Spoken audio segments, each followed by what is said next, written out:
ਇਸ ਟਾਈਮ ਬੈਠੇ ਜੇ ਮੇਰੇ ਨਾਲ ਇਫਤਖਾਰ ਠਾਕਰ ਸਾਹਿਬ, ਤੇ ਠਾਕਰ ਸਾਹਿਬ ਤੁੰਨ ਕੇ ਪੰਜਾਬੀ ਬੋਲਦੇ ਜੇ।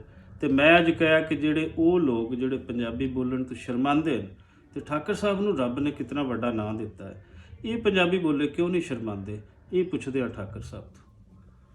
ਭਾਜੀ ਜੇ ਮੇਰੀਆਂ ਜੜ੍ਹਾਂ ਹੀ ਵੱਢੀਆਂ ਗਈਆਂ ਤੇ ਮੈਂ ਕਿੱਥੇ ਸਰਸਬਜ਼ ਰਹਿਣਾ, ਮੈਂ ਡਿੱਗ ਪੈਣਾ। ਵਾਹ ਵਾਹ। ਸੋ ਮੇਰੀ ਜ਼ਬਾਨ ਪੰਜਾਬੀ ਹੈ, ਮੇਰੀ ਸਕਾਫਤ ਪੰਜਾਬੀ ਹੈ, ਮੇਰਾ ਪਿਓ ਦਾਦਾ ਪੰਜਾਬੀ ਸੀ।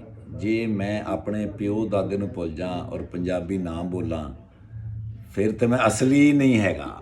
ਵਾਹ ਵਾਹ ਵਾਹ। ਮੈਂ ਆਪਣੇ ਅਸਲ ਨੂੰ ਯਾਦ ਰੱਖਾਂਗਾ ਤੇ ਮੈਂ ਸਰਸਬਜ਼ ਰਵਾਂਗਾ, ਵਰਨਾ ਸੁੱਕ ਜਾਵਾਂਗਾ, ਟੁੱਟ ਜਾਵਾਂਗਾ, ਡਿੱਗ ਪਾਂਗਾ। ਸੋ ਮੇਰੇ ਵੀਰੋ, ਪੰਜਾਬੀ ਦੁਨੀਆ ਦੀ ਉਹ ਐਸੀ ਜ਼ਬਾਨ ਹੈ ਜਿਹੜੀ ਸਭ ਤੋਂ ਵਧੀਆ ਲੱਗਦੀ ਕੰਨਾਂ ਨੂੰ, ਇਹਦਾ ਸਾਊਂਡ ਸਭ ਤੋਂ ਵਧੀਆ ਹੈਗਾ। ਪੰਜਾਬੀ ਬੋਲੋ, ਪੰਜਾਬੀ ਸਿੱਖੋ, ਪੰਜਾਬੀ ਰਹੋ, ਦੁਨੀਆ ਦੇ ਵਿੱਚ ਤੁਹਾਡਾ ਮਾਣ ਰਹੇਗਾ।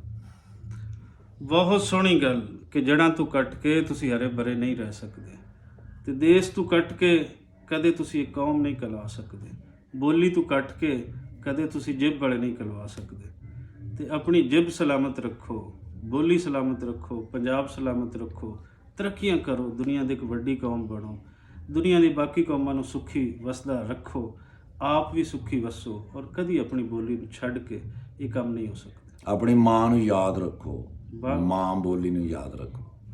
ਬਹੁਤ ਵਧੀਆ ਠਾਕੁਰ ਸਾਹਿਬ, ਬਹੁਤ ਵਧੀਆ।